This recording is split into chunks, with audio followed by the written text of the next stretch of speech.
It's your one-stop shop for great wrestling. WrestleCopia.com, where you'll find an armload of great wrestling podcasts. Some are weekly, some are not. All of them are great. Ray Russell brings WrestleCopia to you, including his own show, The Wrestling Memory Grenade. There's Regional Wrestling, The Wrestling Stoop with Bob Roop, The Puro Wrestling Academy, Retro Wrestling Review with Gene Jackson, Dave Dynasty's Wrestling Nostalgia, Monday Warfare, Raw vs. Nitro, The Other Ship Podcast, The Captain's Corner Podcast, and much, much more. Great host, great shows. I guarantee you'll learn something every time you tune in to the WrestleCopia Podcast Network. Where do you find all these shows? How about starting it this way? Just log on to WrestleCopia.com. There's nothing else like it anywhere.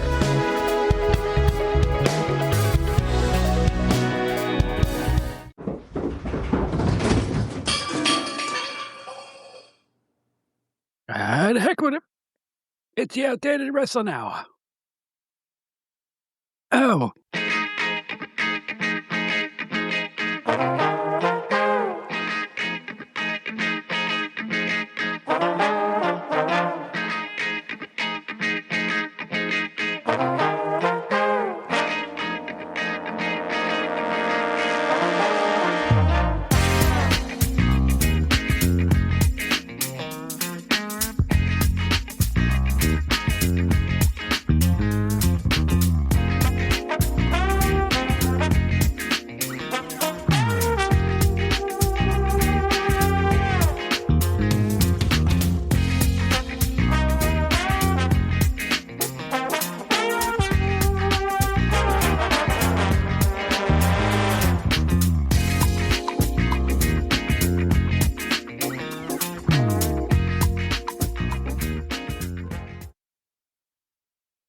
Hey, everybody, my name is Bob Smith, and welcome to the Outdated Wrestling Hour.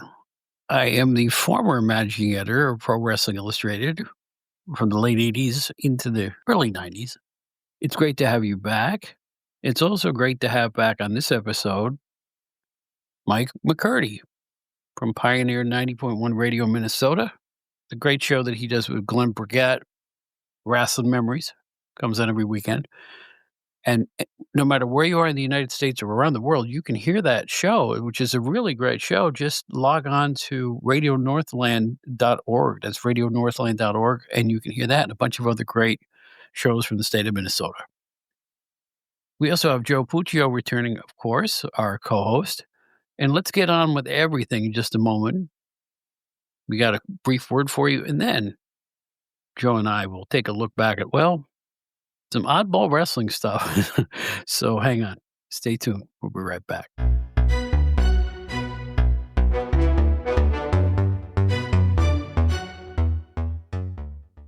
Oh boy, ladies and gentlemen, I have had a rugged week or two here at the Outdated recording studios. I am a little bit under the weather with a little health problem. I'm not going to get into it, but I'm feeling sluggish, but when I saw this guy walk in the studio, I said, you know what? It's going to be a good day after all. We welcome, once again, our co-host, editor, writer, podcaster, website owner. That's the best way to put it, right? Take it. Anyways, Joe Puccio, Carvel Maven like me. How you doing? I'm doing well, Bob. Glad to be back. Sorry you're a little under the weather. We can sort of be in misery together. I'm having, for the last day, I have some neck pain. So I don't know. I guess it's just old age. Yes, I had some oral surgery, and I was thinking, boy, I could go for the Carvel, but the only thing I could have is a milkshake. They'll let you have a milkshake, but they won't let you eat ice. It's a weird juxtaposition. I don't know how that works. But anyway, it's good to see you. We might as well start this particular episode. Our guest is Michael McCurdy from Minnesota's 90.1 Radio, and we're going to talk about unfortunate mistakes in wrestling. Bad booking decisions, bad characters, bad gimmicks. Just, we're not going to damn anybody. It's just, we're going to look back at stuff that didn't work. So that's going to be the meat of the show. But we must talk about some current stuff now, because we just got done with SummerSlam this year, emanating from the football stadium in New Jersey. Quite a mixed bag, eh, Joe? You could definitely say that. Obviously, the first time it was 2 nights. So instead of just wasting 3 or 4 hours of our time. We wasted about 8 hours of our time. There's good and bad. I know we talked about it as well off air. It's kind of hard to believe that there's only five, I think it was maybe six matches each night. And they still went nearly 4 hours each night, maybe 3.5 hours, something like that. So if you think about that, it's kind of shocking because I can tell you the matches themselves weren't that long. I mean, there were a few that were lengthy, but for the most part, they're not like marathons. So it shows you there's so much filler in there. I don't know what to say other than my taste for it all is waning more by the day. I thought it was way too over the top this year. I just think that, can I have a wrestling match mixed in with all the carnage? Wouldn't that be nice? A traditional putting a guy's shoulders to the mat as a way of showing a win thing. I mean, every single match, I'm pretty sure, yes, every single match on day 2 had foreign objects in it. Foreign objects or weapons allowed. Mm-hmm. And, all people are doing is flying through tables and hitting each over the head with stuff. It's just, I don't cotton to it. I just don't. I'm really getting into my fuddy-duddy era now going, it was better in the old days, but I still insist it was better in the old days because it's like, I don't, give me some wrestling, please. How about a traditional tag team match instead of 8 teams all slamming each other over the ring? And listen, I got to give them credit. Some of those spots were unbelievable. Yeah. Candice LeRae.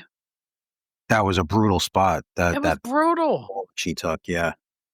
Absolutely brutal. And he didn't see it coming, that's for sure. He's the only female in the ring. He was just trying to help her guy or something like that. But it's like, of all people, she takes the most spectacular spot in the whole thing. Yeah. The best part of that was Montez Ford's reaction. His eyes were open wide like saucers. He was like, oh, my God. He was just sitting there going, oh, my Lord. And he was right, So I don't know what to say other than, yeah, I give everybody credit for pulling that off. But here's one thing that this weekend proved. Number 1, being slammed through a table won't end a match. Number 2, being slammed on the announcer's table won't end a match. Number 3, being hit over the head with a crowbar or whatever it was in the Karrion Kross match won't end the match. No matter what they smash each other with, it doesn't seem to matter. They'll just keep going. I mean, and again, there's a difference in the wrestling mindset that's different now than it was when I was growing up. In that, the idea primarily was to hold your opponent's shoulders to the mat for a 3 count, not incapacitate them, not beat them within an inch of their lives. Every match now looks like they have to beat the other guy to the inch of their lives to win. It's when it's done over and over and over again like that with that mindset in the matches, it's the same thing over and over again. Literally, night 2 was the same thing over and over again. Over and over again, other than perhaps the women's match. So I don't know what to say other than I don't even care about the wins and losses, although the surprise at the end of the second night was lame. The surprise at the end of the first night was good. I thought the deal with Seth Rollins was kind of clever. I didn't see that coming. I thought his injury was legit based on everything I was reading. So they worked everybody with Seth Rollins, yeah. I'm surprised to hear. Now, it's funny because we have a difference of opinion here. Because I was going to say the opposite on that, only because this might just be because reading Meltzer every week. It was pretty known. I mean, for the few weeks since Rollins had that supposed injury, that it was a work, that it was reported. I think the idea was that they were trying to make it look legit, but it got out. It leaked that it was all a work fairly quick. It got out to wrestling scuttlebutt types. Rollins himself was seen in airports with the crutches. He was seen going out with the crutches. He was seen everywhere with the crutches. And on top of that, the finish of the match with LA Knight looked like he was hurt. Like he was just laying there and they were, and then Knight just gives him kind of a half-hearted DFT or whatever it is and pins him.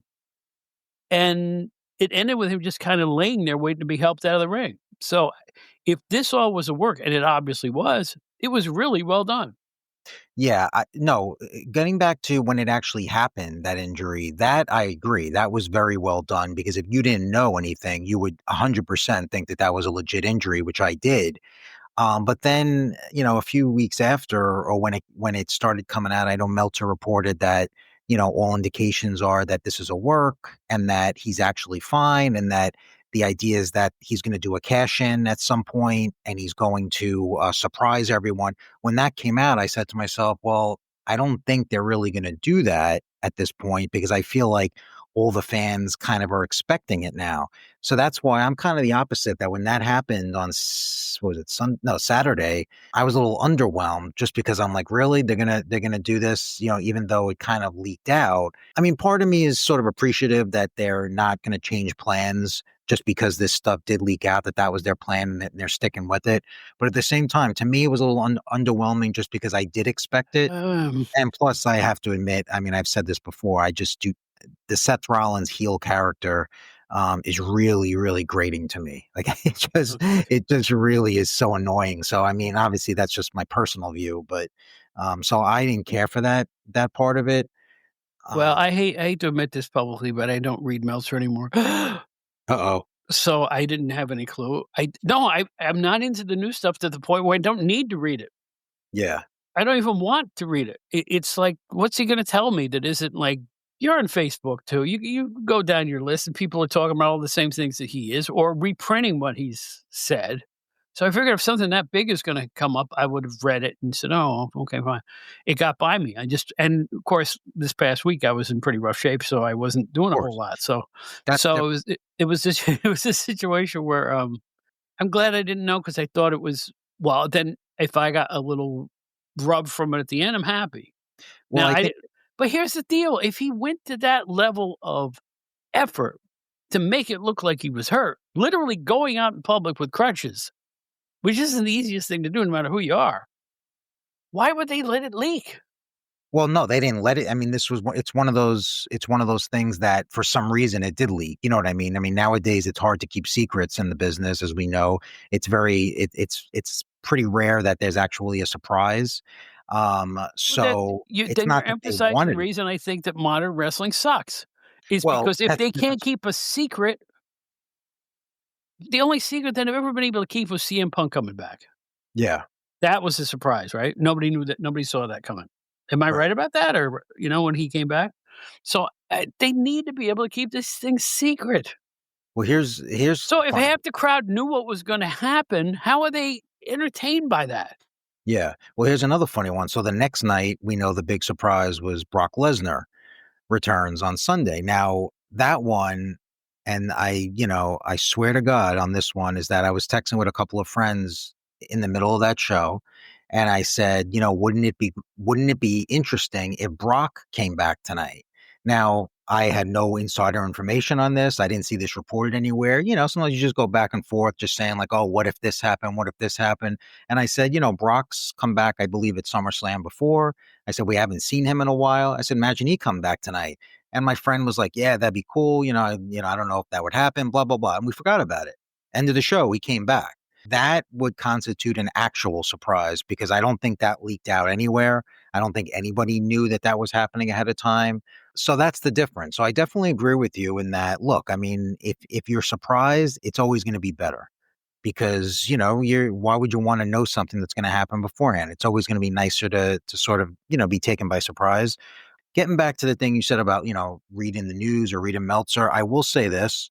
And this I am completely serious about. You look at social media and all you see are the constant rumors and, oh, this site reported this and this is happening this. I do not read any of that stuff. Literally all I do is I still have my weekly online subscription to the Observer, which I've had since I was in high school. Obviously back then it was print, but I get it, comes through on Fridays. I give it a read throughout whenever I have a chance, and that's it. To me, he's the one that's trustworthy. He's the one that's going to not report the BS. You can pretty much trust him. All these other sites out there that they're printing this is a report that this is happening. These two people hate each other backstage and these two had a fight. I don't care about that. No, I clickbait. just want the source. And to me, Meltzer is still I agree with you. The end all as far as that. I agree. No, and I'm not putting you down for doing that. I'm just saying that I don't do it anymore. I just don't do it anymore. Yeah, I'd rather see. I'm still of the mindset. I want to be surprised. Yeah. I don't want to know ahead of time. I don't. Call me old fashioned, but isn't a surprise supposed to be a surprise? How many times have you seen Oh my gosh, look who's back. It's Carlito. Who saw this coming, says the announcers. And there's fans in the stands with signs that say, welcome back, Carlito. Yeah, right. Come on. I'm Right. telling you, it's just goofy in excelsis. I don't know what to say other than it's not satisfying when you know what's going to happen before it happens. Ralph Craner was right. 2 tickets ruined. Right? His mother-in-law Right. told him that how to play in the mystery play. Yeah. And he threw her out of the apartment. Well, right now I'm throwing Meltzer out of the apartment because I don't want to know. And what you just said about the fans knowing, I think that happened like a few months ago. Remember when Goldberg came back? What did he interrupt? Was it Gunther? I think when he came back and did that interruption, the fans knew it because that was reported that he was coming back and they were probably going to do it. So it's like, Gunther saying something like, "Oh, who's going to come here? Who's going to challenge me?" I mean, while all you hear in the background are the fans going Goldberg, Goldberg, and then the music starts playing and he acts all shocked, like, "Oh, look, like how come this guy's here?" So I completely get it. Look, I get it, and that I like the stuff as well. The surprise. I think for me, it's more of just like I'm not reading him really for so that he can leak stuff for surprises. It's more just No, I'm I not like saying he is. yeah, But I if he like to knows it, read about the inside if he stuff, knows what's it, going on. he's got to report it. Yeah. If he knows it, he's got to report it. That's his job. Is Yeah. to find out things that are happening and trends in the business. That's what he does. I'm not blasting him for reporting it. I'm blasting the WWE for not being able to keep a secret. Keep a secret. Yeah. Honest to God. Other than CM Punk, everything he do is telegraphed. Everything. One thing they did that they did actually do a good job is with the Cena heel turn, because that one was pretty hush hush. I don't think anyone saw that coming. Think about that too for bad booking. Right? Here's The Rock. I want your soul, Cody Rhodes. And then when he doesn't give it to him, he gets Cena to turn, and here comes Travis Scott. And then in another pay-per-view, here comes Travis Scott again, right? And then they just blew it all off like it never happened. Well, you want to talk about bad booking, though? I think much worse than that was the Cena turn back to face last week. Did you I really? swear, I just didn't get like what led him to turn back face. He comes out on TV and he says, "Hey, Cody, thanks for setting me straight. And now we're good friends again." And I think they actually toasted to a real American beer. Yes, they did. Yes.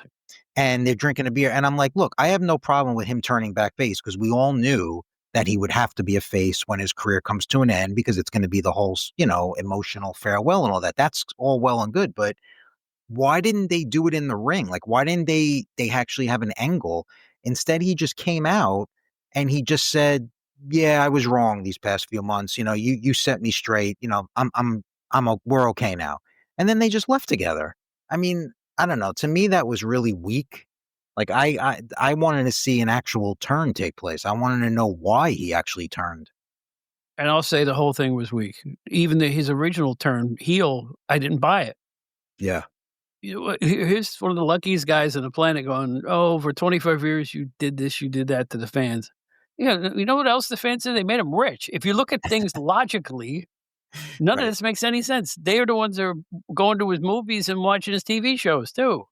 Right. And buying the Hondas. Right? He does the voiceover for Honda. Yep. Which I think is ridiculous because I guarantee you if I played that commercial for 10 people, all 10 would say, "I don't know who that is." Oh, yeah, of course. He doesn't have a distinctive enough voice. Yet he's probably making millions hawking Hondas. It's an unfair world. It's an unfair world. You know who some of the richest people in Hollywood are? The people who've been on his commercials all those years. What is it? Flo for Progressive Insurance and Jan for Toyota. Yeah. These people are making so much money, you would not believe it. The world's most interesting man who sold Dos Equis. At one point, he got paid more than anybody on television. The guy what do you mean, in the beer commercial? Yeah. The guy with the beard. Oh, no, I didn't know this. No. Yeah, he was making boku bucks just for going, "I don't always drink beer, but when I do, I prefer Dos Equis." Well, he made, there was articles, he made so much money just from doing that. But that's a good point, though. You said about Cena, though. Like, he does those voiceovers for Honda or whatever.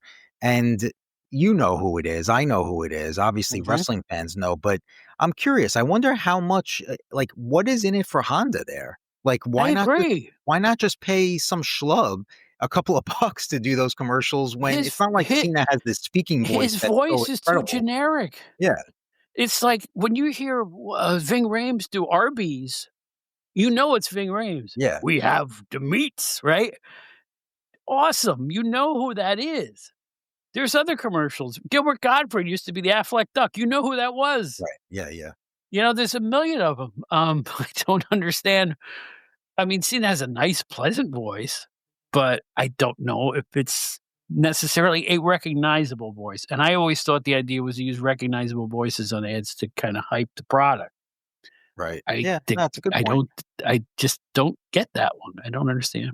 Well, anyway, there's SummerSlam. We could go through it match by match, but it's a little time since then. And Yeah. so let's segue to the other thing when it comes to premium live events.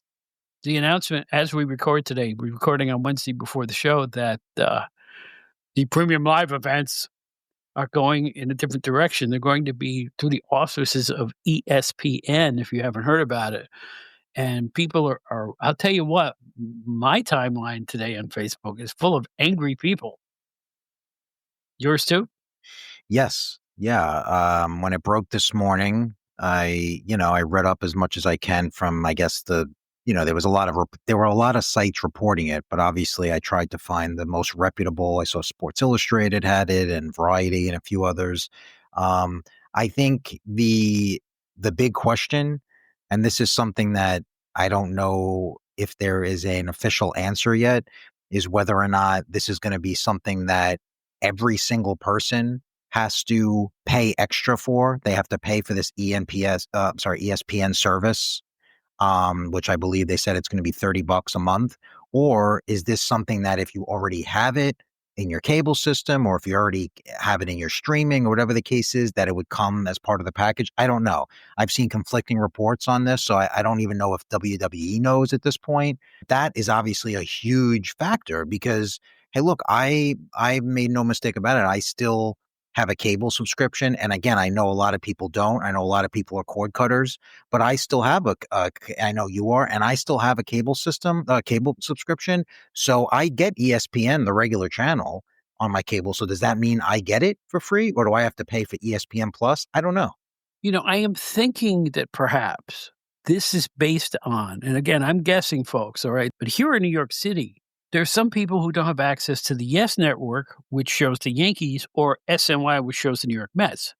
They are both available monthly as a standalone streaming service for about the same price that ESPN is going to be asking for the wrestling events, or the wrestling service, or the channel that's going to show the wrestling.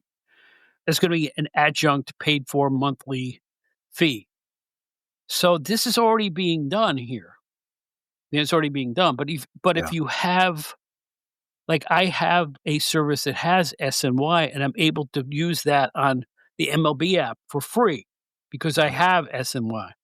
Now, maybe it's the case where if you have an ESPN on your service, it's the same thing. You don't have to pay for it because you're already paying for it through your ESPN prescription, through your cable provider, or your streaming provider. So I have a feeling that maybe that's the case. If that's the case, it ain't so bad, folks. You will actually be saving money because you can, I hate to say this, you can drop Peacock unless you like, Baywatch reruns or whatever it is they show. Exactly. I mean, it's funny because when the day started and this first was reported, wrestling fans are like, "Oh man, we're gonna have they to were off the charts." Yeah, that's it. I'm never watching WWE again. They're pricing us all out on purpose, and some of the things were even meaner than that they're saying.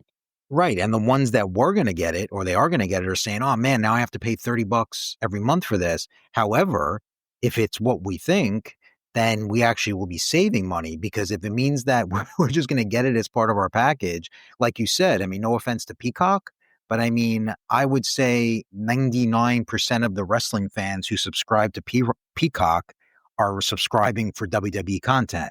So, I mean, they're going to see all those subscribers leave. And you know what? I'll admit, I do watch occasionally. Peacock will debut new movies, like movies will leave the theater, and the service that they'll stream on is Peacock. And I do watch it occasionally, but I will say that when WWE leaves, that's not enough to keep me subscribed to Peacock, a movie here and there. So I mean, I'm going to drop it. So I guess it's to be determined, it's to be seen what they're going to do. And I guess the rumor, they haven't officially announced this, but everyone is assuming that this is going to start with WrestleMania 2026. That'll be the first ELE that or that at least next year. Yeah. Yeah. All I know is that I hope they don't, and I know they will. The thing I like best about Peacock is the library. The old That's a good Mid-South point. stuff, the old WWE stuff from the 70s and 80s. That's my jam, and I look at it there quite often because it's convenient. So do I. So if I that have a goes funny away, I will feeling. really be upset with that. I have a funny feeling. I know people have asked about that, on some of the posts today. I don't know. I'm a little skeptical that they're going to keep that on ESPN. I don't know. I feel like that might be a wash. I hope I'm wrong Me with too. that, but I don't know. I'm not that positive about that. So, as Bob Dylan sang, a lot of change is coming. I don't know what Yes, to there say are. other than, the only thing in this life you can count on is change, my friend. That is my motto. I wrote that slogan, and I'm going to stick with it. The only thing you can count on is change. Just when you think you got everything figured out, they will pull the rug out from under you and change the plan. It's just the way things go these days. Right? You ever have a job, you say, "Oh, I'm gonna say my PWI job." Geez, it's been 2 years. I'm safe at the company. I'm gonna go buy a house, and I'm gonna buy it really close to the office so I can walk to work.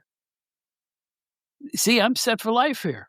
This is it. I have found my job for the rest of my life. And about 18 months later, Stanley Weston walks in and goes, "I'm selling the Kappa Publishing." And my entire life went, psh. I was like the coyote falling off the cliff. I knew I couldn't stay.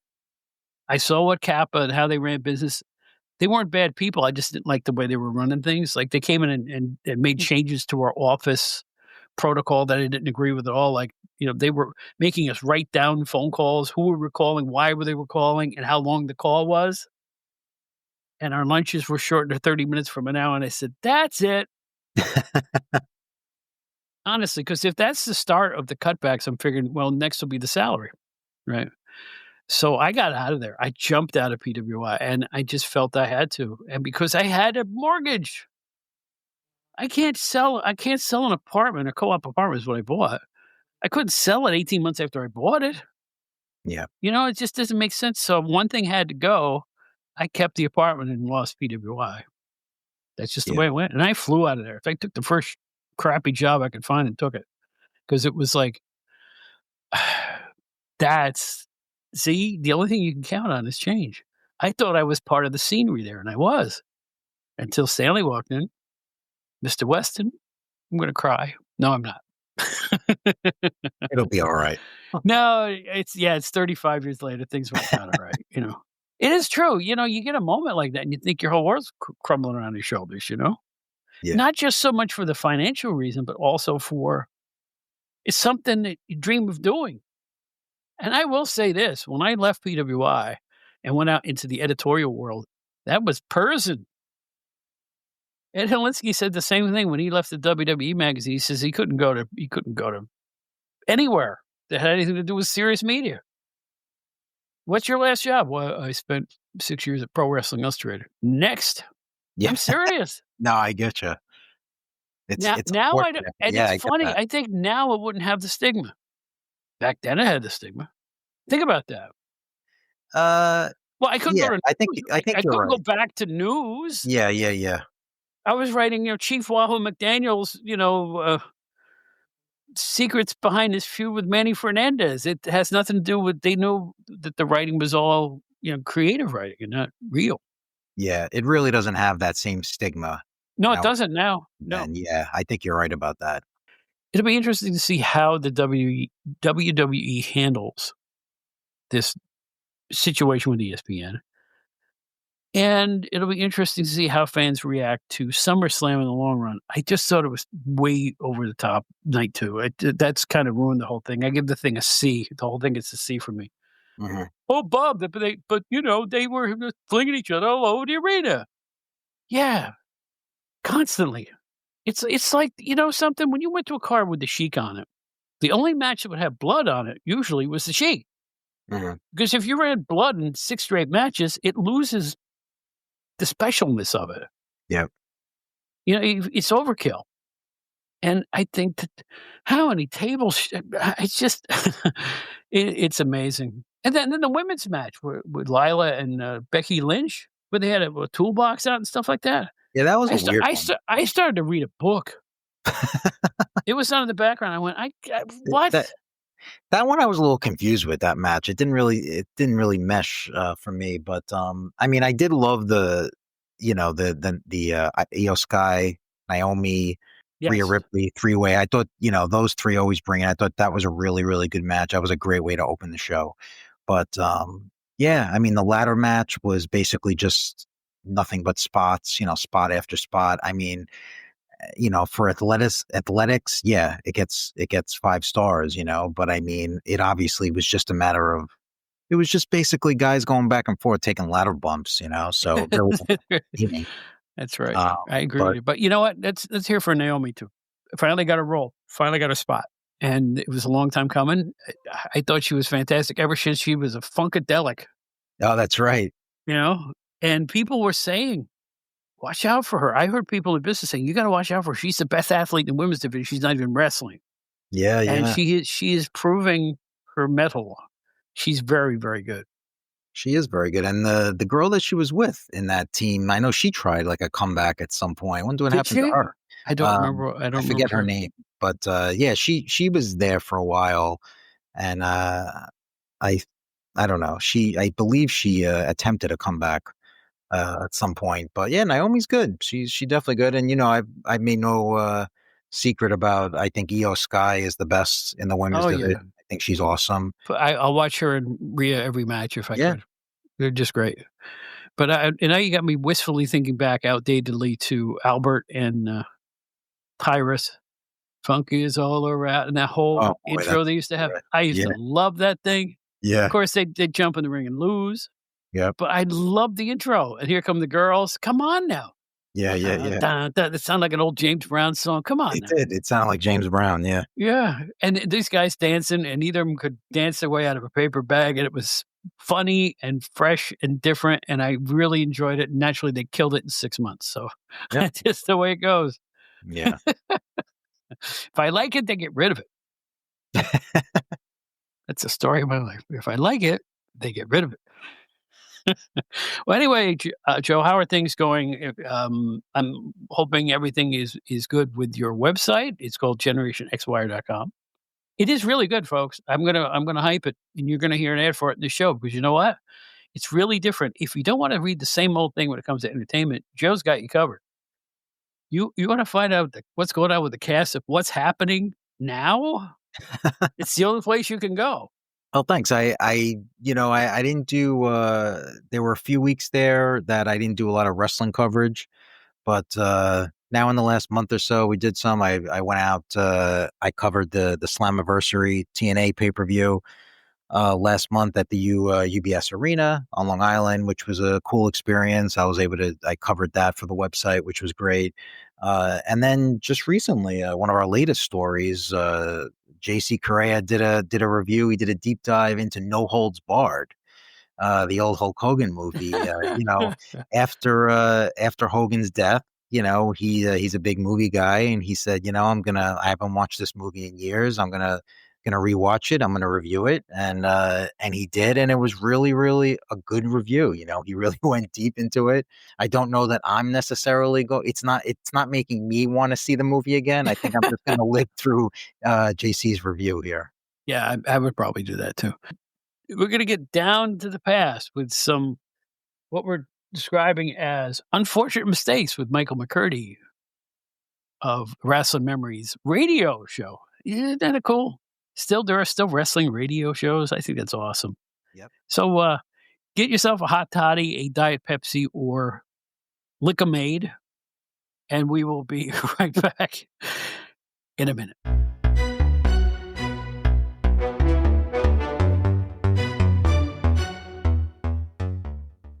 I have been looking forward to this one for a long time because I am the biggest fan of a radio station called Pioneer 90.1 Radio out of Minnesota. which is a real radio station. And yes, folks, there is still a few that aren't corporate run, that aren't the same 5 songs over and over again, that have the same news break every hour, la-di-da-di-da. This is a real radio station with very local programming, and you can hear it from wherever you are. And on that wonderful station is a show called Rasslin Memories. And I have one of the 2 hosts here, Glen Braget. Here's Michael McCurdy. How are you, Mike? I'm doing good. Bob, how are you? Yeah, your show is great. Love your station. Love everything about it. I am always a fan of good radio personalities, and you're one of them. Well, thank you. Kind of funny about that, Pioneer 90, like you mentioned, 90.1 KSRQ out of Thief River Falls, Minnesota. I'm in Texas. I'm not in Thief River Falls, Minnesota. I became a co-host with Glenn on there 8 years ago, 7 years ago, 2007, 18, excuse me, is when I started. I became a fan of the station. I'd never heard of the station until then. So over the 7 years, I've become a fan of the station because, honestly, I am, like you said, part of the station. I live in Texas, but I am a KSRQ personality. So every Sunday at noon. I was telling Glenn recently, it's like I'm the biggest fan of your station and a station out of Santa Fe, New Mexico. Thanks to the miracle of streaming, I get to hear radio from all over the country, and particularly when it has like a local bent or at least an independent bent. And I really like stations like those. So I am recommending our fans out there to give it a listen and give Rasslin Memories. If you like this show, you will like Rasslin Memories. You guys been on a long time now, haven't you? The show started, I believe, 2013. I joined in 2018. So I'm going on about 7.5 years with them. George Shire was the original co-host along with Glenn on that show. I was a guest on there in 2014. I came on to talk about a project I was working on at the time about world-class championship wrestling. So I was actually a guest 4 years before I even started. And I've known George Shire for many years through the Cauliflower Alley Club. And it turns out Glenn was at a Cauliflower Alley Club reunion, but we just never crossed paths. And if we did, we didn't know it. Wow. Boy, CAC is one of the things I don't do that I really want to do. I really do. I would love to be a member and just get involved any way I could, because it's like the history in that organization is just really, really exciting to somebody like me. I mean, lately I've been going to something called the International Pro Wrestling Hall of Fame, which just started up in Albany a few years ago, and I'm Albany, New York, and I'm attending their yearly events. But that makes me want to attend more similar organizations to pay tribute to, the wrestlers of the past. Nothing like CAC. And everybody says, Bob, you got to be part of it. Well, I don't know what's holding myself back. Maybe once I actually retire and I have a little free time to myself, maybe I could do that. It's always fun. I haven't been into a CAC, and last one I went to was in 2016, because flights to Vegas from Texas are a little more expensive than they are from California, where I used to live. So I used to be able to fly out there for like $100. Now it's like $300 or $400. So a little bit more expensive, but I still follow up with it. I'm still a lifetime member. I get the newsletters, and I'm going to return. But it's fun. Like you said, it's the history, and when you can sit down at a table and, next thing you know, oh, you mind if I sit down? And you look over and it's like, the Paul Vachon, or you're being told, sit down, I'm gonna teach you how to play cribbage. That was me, Mad Dog Vachon. Want to teach me how to play cribbage. I said, I'm not. I said, sit down, I'll teach you how to play the game. Okay. Or you see Nick Mockwinkle walking down the hall, or you shake hands with Harley Race, just, Yeah. You're there. You're contemporaries. You're not like, it is open to the fans, but for the most part, you're not a fan. You're not there going, oh my God, you're Harley Race. You're this person, No, you're there. I love meeting territory guys. I'll never forget I met Boyd Pierce once. I thought I was going to fall over. I was just so excited because who gets to meet Boyd Pierce, right? But I did get to meet him, and I said, I admire your work. He said, well, I got a face for radio and a voice for cattle calling or something like that. He, he was very modest, and he had the wild jacket on, the whole 9 yards. It was just great. So anyway, the reason we're here, the reason we have Michael back, we're going to talk about how you put it a good way. How would you describe what we're about to discuss? The best, the worst, the memorable gimmicks of professional wrestling, I guess you could say. It's a topic. I want to be kind.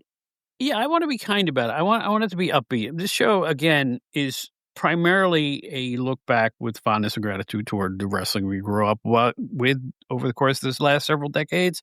And I don't like to, I don't like to shoot, and I don't like to besmirch anybody, but we're going to have a little fun with some moments, shall we say, that just didn't work for whatever reason. Either the fans didn't like them, or there were technical difficulties, or it was just a bad idea to begin with. We're going to go over some stuff that's just not as savory as the good stuff, shall we say. That's a good way to put it. I'm also a host of a show called Offshoots TV. You can see that on YouTube every Thursday night at 9 p.m. Central. Little plug there.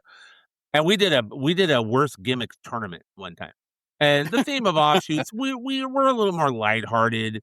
We're a little more just kind of have fun with it. So we talked a little, smack about the gimmicks.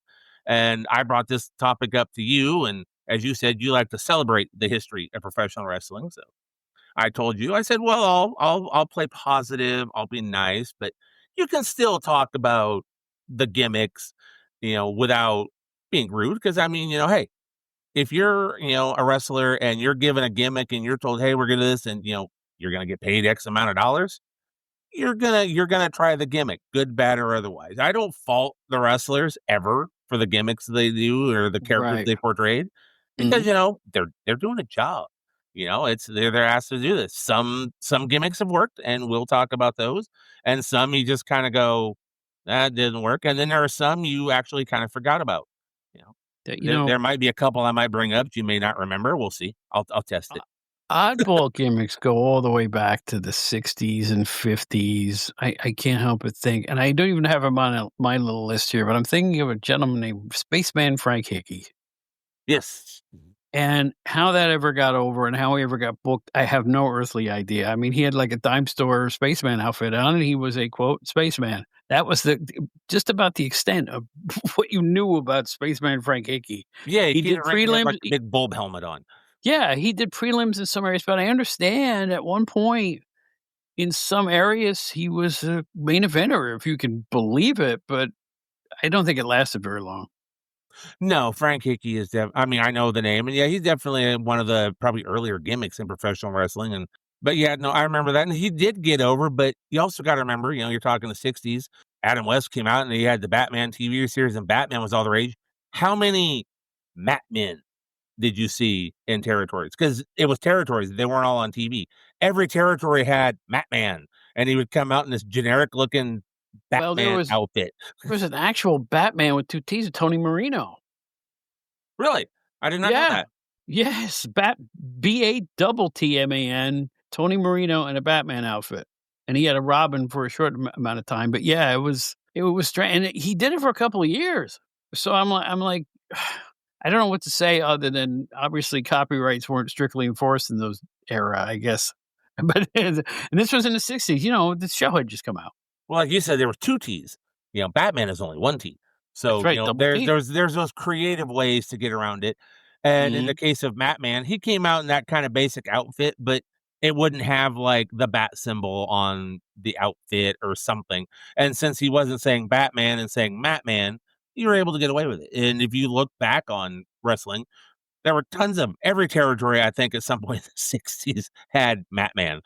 Yeah, but the BATTMAN Batman, he had the whole schmear. I mean, he had the cowl and the outfit and the utility belt. I mean, it was just, I don't know what to say other than I don't know how it perpetuated. And he obviously drew. I think he worked Detroit. I think he worked upstate New York areas. I think he worked for Bruno in Pittsburgh.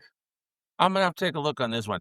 I'm sure if, I find pictures, there's going to be some subtle differences. Every outfit had a little bit. So that way they can't, if somebody tries to say, oh, that's our outfit.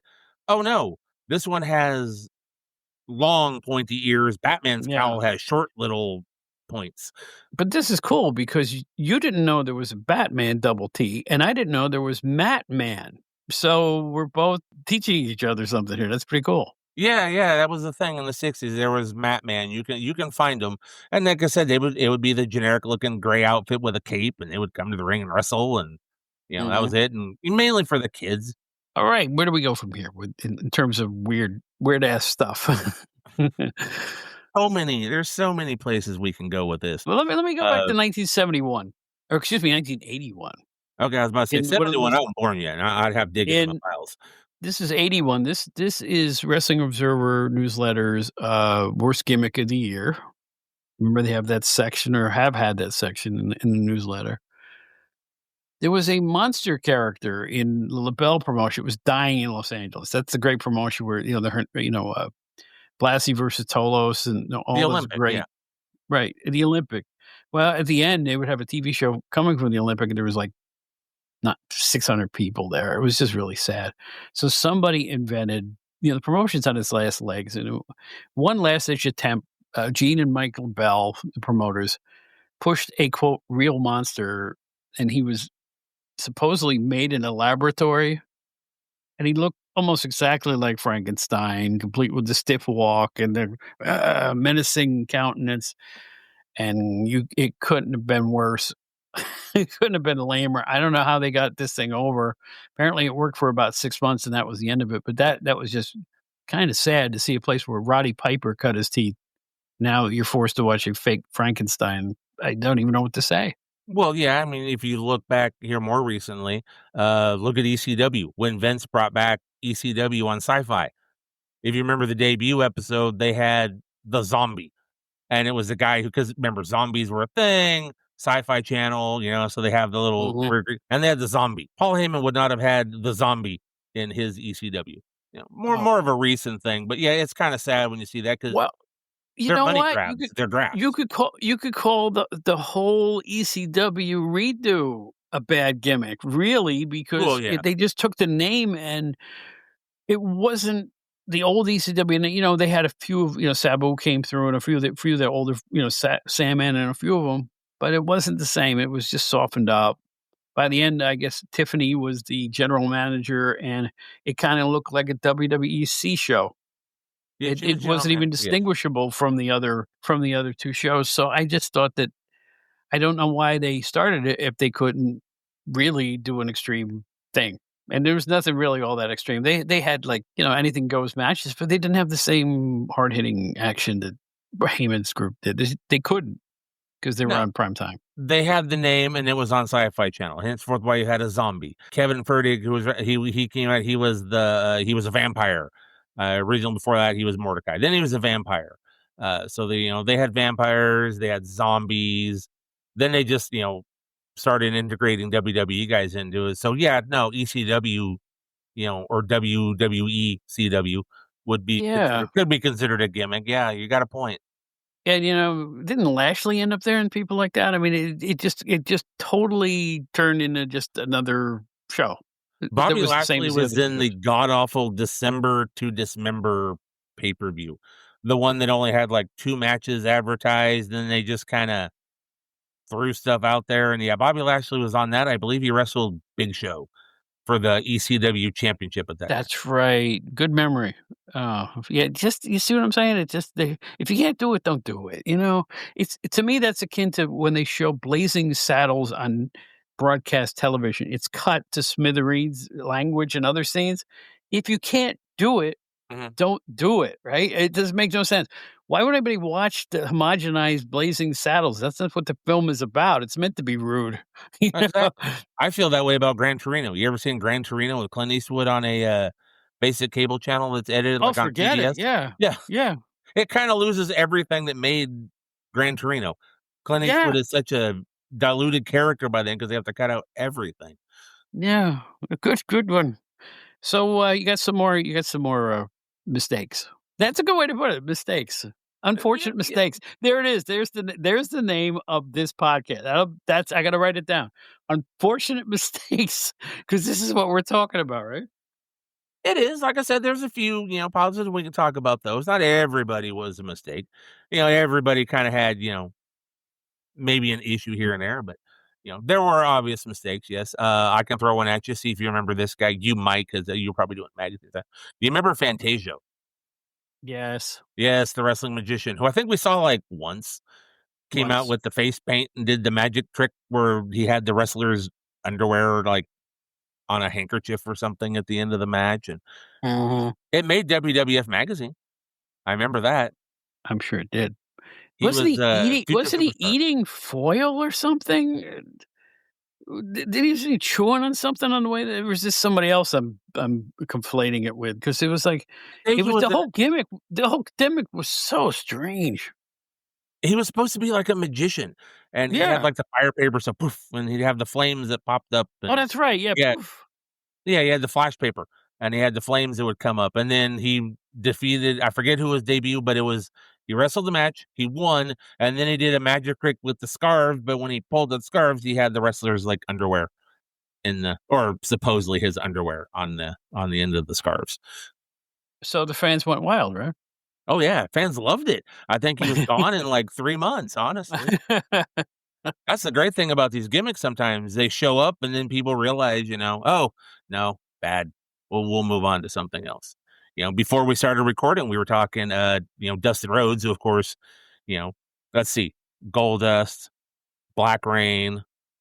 Now, and the one we were discussing was Seven. They played vignettes of Seven, and Seven was this weird character that lurked outside a child's bedroom window and was looking through the window, and he was supposed to be the kind of the thing that goes bump in the night and type. And then he makes his debut live on Nitro, and he comes out and he's got the fog and he's levitating to the ring and he's got the black hat and the jacket and everything. Then he gets in the ring, takes off the hat, takes off the jacket, and basically cuts a 5-minute promo trashing the character. Dustin Rhodes on live television decides he's not going to be Seven. You can't even make this stuff up, can you? No, and that's the great part about it. And like I said, I love this stuff. That's one of my things is I like the bad stuff in wrestling on it, and WCW. It's not gonna be all WWF, but WCW had their fair share of gimmicks that just kind of made you scratch your head and kind of wonder, Oh gosh, how can I forget the Black Scorpion? I love the Black Scorpion. That's Yeah, one of my favorite angles in wrestling. I was there for the blow off. Was it St. Louis? I think it was St. Louis. I was there for the blow off of that whole, Flair with Flair when he came down in the spaceship and multiple black scorpions, and it came down in a spaceship. They did some magic tricks during the course of the card just to keep you intrigued. And it was they had a tiger in a cage that was disappeared and all this other stuff. And I'm like, all right. The tiger in the cage that disappeared was actually a Clash of Champions. To build up to the Starrcade event. Oh, that's right. You are right. I'm conflating that. You're right. Yeah, it was a Clash Champion because they scared the woman and the girl went, and ran, and Sting picked her up in his arms to save her because there was the tiger in a cage. The cage was empty, and then there was a cage with a tiger in it, and the woman got scared and jumped into Sting's arms, and he protected her, and everybody was all like, because of the magic of the Black Scorpion. Yep. Yeah. Gosh. And then there were during the lead up to that, it was even because then you have Jody Hamilton. He looked like he was 600 pounds, and that voice for the modulated voice talking about behind the Black Scorpion. No, Bob. The voice of the Black Scorpion was the same man who was the voice of the Shockmaster, Ole Anderson. Oh, it was Ole. It wasn't. Yeah, Ole was the voice of the Black Scorpion. Oh, I thought for a long time it was Jody Hamilton. No, it was Ole Anderson. Oh, you know what? No, the body was Jody Hamilton, I think. Remember how big he was? The Black Scorpion? Yeah, just remember they had him in shadow? Yeah, it might have been the body part, but the voice... I think they... Yeah. The voice was Ole Anderson, Sting, I am the... Yeah. And then if you listen to the Shockmaster, it's another gimmick. The exact same voice. I love I am the Shockmaster, ha ha ha, and it sounds just like the Black Scorpion. And he's pointing, trying to keep up with the jargon.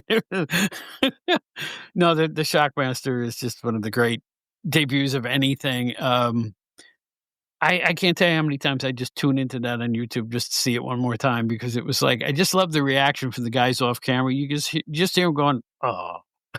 Yeah, so good. It's so good. You even see Sid on Flair for the Old, just kind of like what, like he's trying not to, and everybody, there's Davey Boy Smith behind him, and he's trying not to laugh, and I've always one of my favorite interviews that I've always wanted to do. I've never had a chance to interview him. Glenn has. He's been a guest on earlier seasons of Rasslin Memories. I want to interview Fred Ottman just because the kid in me that remembers the Shockmaster wants to hear it from him one time, just what was going through his mind at the time when he busted through the wall. Because if anybody remembers, they had the wall and you had the thing, and it's the Shockmaster, and then there's the with the pyro. or the fireworks. Actually, it wasn't even pyro, it was just fireworks. And he busts through the wall and he trips and the mask falls off. But during the rehearsal, it went fine. But somebody put a beam along the bottom to support the thing, and that's when he tripped over. That beam wasn't there when they went and do it on live TV. So when he busted through, he tripped. Could he hardly see through that mask too? I don't remember if it had eye holes or just little pinholes where the eyes were. I think it was just a stormtrooper mask. It was just a stormtrooper mask that was spray painted with glitter. Mm-hmm. This is how, and he had the weird little furry vest, and this was how they presented the Shockmaster. And they kept up with the Shockmaster gimmick. They didn't just go, oh, well, that was a fail. Because he was introduced as Sting's mystery partner, their mystery partner for Fall Brawl War Games. So they kept the Shockmaster gimmick. They just didn't have him wear the helmet anymore. But he was still a Shockmaster. Look, he had a nice career. He was all right. He had a really nice career. I just felt sorry for him at that point. Once the smoke cleared, I felt bad for him. Because I understand he's a great guy. I'd never met him personally, but everybody around him said, oh, poor guy, he didn't deserve that, I've heard nothing but great things about Fred Ottman, and I would love to meet him soon. I don't want to just talk about the Shockmaster. He had a great career. I want to hear from him what happened that day. Just because for me, that would be kind of like, something. I got to talk to Chaz Taylor, not a gimmick, obviously, but Global Wrestling Federation. I got to interview him, and I got to hear from him the story of the bungee cord match. Which, if you there's another one. Go ahead and explain that for people who may not have seen it. That is a phenomenal bit of television. You go right ahead and talk about that. That's a gimmick right there. Just a gimmick match. It was the bungee cord match. It was him and Stephen Dane. They decided to keep them inside of a cage. They decided to put a cage up. It was on a crane. They were in a cage. They were attached by a bungee cord. The object of the match was to throw your opponent out of the cage, off through there, and they would plunge down to the ground with a bungee cord, and they would spring back up and all that. And this was on Global Wrestling Federation TV, which ran on ESPN. They had probably one of the greatest TV contracts at that time for an upstart federation. Joe Pedicino was involved with it, and they got a great TV contract. And this is on ESPN. The problem with the bungee cord, and this is great, this is before they had technology. You didn't have like drones and stuff like that, or like cameras where you could set up a camera inside the, and you could do this and make it look good. They had a camera on a crane outside of the cage. So that would be the camera that shot the match. So the fans watching TV would see it from that camera. According to Chaz, they tested it out, worked great. The night of the match, it actually was raining a little bit and the camera malfunctioned. Chaz and Stephen Dane did not know this because they're up in a crane wrestling. They don't have a referee in there. They have no way of getting contact from anybody in production. They wrestle the match as if there's a camera focused on them. There's a camera filming them. Instead, it's a camera on the ground filming up. So all you see is a leg come out or an arm, occasionally a head, and you can see two guys wrestling inside this cage. And then at the end of the match, Stephen Dane is tossed out. He plunges to the ground, goes plunging, springs back up. They find out after the match that the camera failed. It still airs on TV, and Chaz will say he is the winner of the first ever and only bungee cord match. He'll still talk about it. But yeah, no, the bungee cord match, this is their great idea, and it failed due to a malfunctioning camera. And you can find it on YouTube. It's easy to find. It's like a 10 or 15-minute match, but it's literally shot from the ground up because the camera failed. I've talked to James Beard, who was supposed to be the referee. They wanted a referee inside that thing, and James Beard said, I'm not going to do it. He wasn't going to go up there. Mm-hmm. So that's why we have what we have, and they just went with what they got. Chaz won the match, and it was the first and only ever bungee cord match. I watched that one with my mouth hanging open. I did see that when it aired, and I was just, what is this? But I think Pedicino was out of the scene at that point. And Pedicino was gone by the time they did the bungee cord match. That was equally as weird as the announcer they had. Their play-by-play guy, I don't know if he got conked in the head. Remember he thought he was Elvis? One of their play-by-play guys thought, no, Craig he was Johnson gone. was play-by-play, it wasn't Craig. No, this was a heavy-set guy who all of a sudden thought he was Elvis, ladies and gentlemen, and he actually announced the matches in an Elvis voice. Oh, I they're did flinging not, in the not turnbuckle, baby. remember that. I don't remember Yeah. that, but I'm This is when sure they it had that exists. Brett. This is when they had the teenager Brad Baxter in and out of the place, and a Actually, bunch of other very very strange things. It was, and I guess this guy preceded Doyle King, who I think also took over the mic for a while on ESPN. But I don't know what to say other than it was strange. Another gimmick that's like, why are you doing this? I don't understand. yeah, Doyle took over the mic for Global. By the time they did the bungee cord match, Pedicino was gone. I believe that was probably the Gray Pearson era of when he Yeah, was there you running go. it. I never knew his name. I never figured out his name. Yeah, he's actually, I believe, was But he had like a bandage around his head, and he was dressed like Elvis. And oh, now time for another match, ladies and gentlemen. And I'm like, what? I don't remember if I don't know if he was the announcer guy, but Gray Pearson was the guy that was like in charge. He was kind of Oh, okay. the I don't the remember booker at the this time. fellow's name, but you have to see it to believe it, and I'm sure it's out there somewhere. Oh, I'm sure you can find so much Global. You could do an entire episode of this show and talking about Global Wrestling Federation because they had a product. They had the greatest, TV contract. They were on ESPN every afternoon, Monday through Friday at like 2 p.m. And at that time, ESPN was, on all major cable stations. It was everywhere. This is before streaming. You had to have cable. And ESPN was one of the major cable channels, still is. And they had a 5-day-a-week TV contract. No WWF, WCW. Nobody was running 5 days a week, but Global was. Was anybody watching it? I mean, I'll put it this way: ask Eddie Gilbert if that contract was good.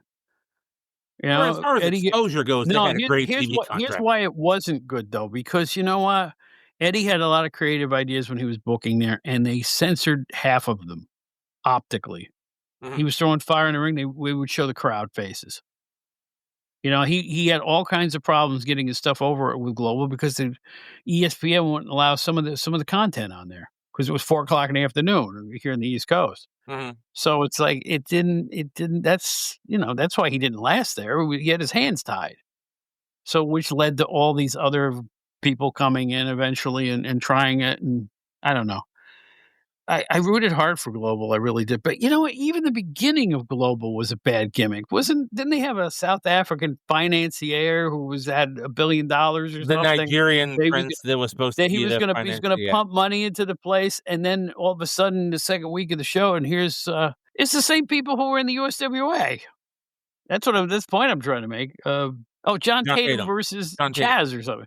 It's like there was nothing different about it than what they had already been showing on the old waning days of World Class or USWA, whatever they called it.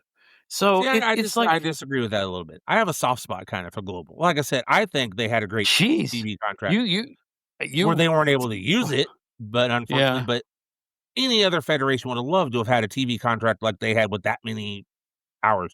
Unfortunately, their hands were tied, like you said, but they still had a great contract as far as, getting a show 5 days a week, Monday through Friday. Anybody would have killed for that at the time.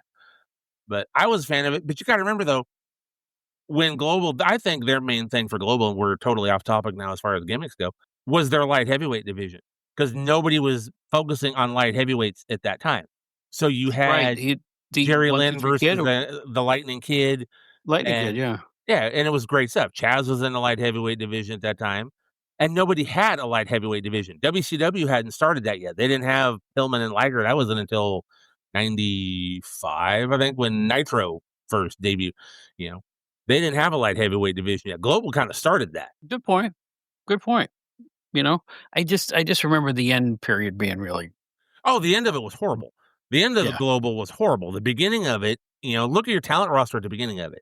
You had John Hawk, who was teaming with Black Bart at the time. They were like a tag team. And that, of course, now JBL.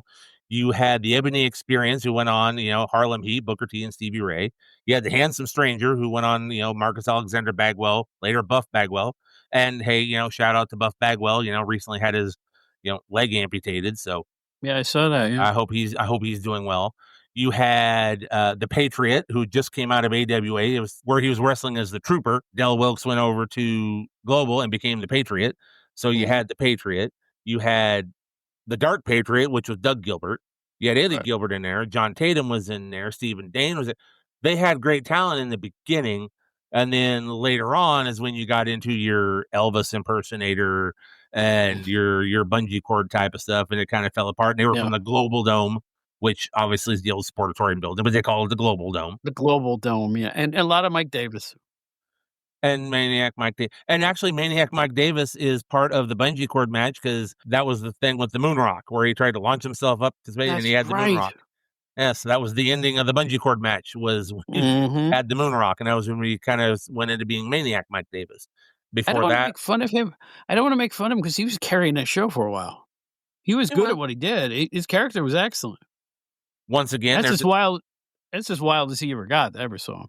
Once again, there's a gimmick for you right there. I mean, Maniac Mike Davis, he had the moon rock and you know, shot himself to the moon and came back. But you know what?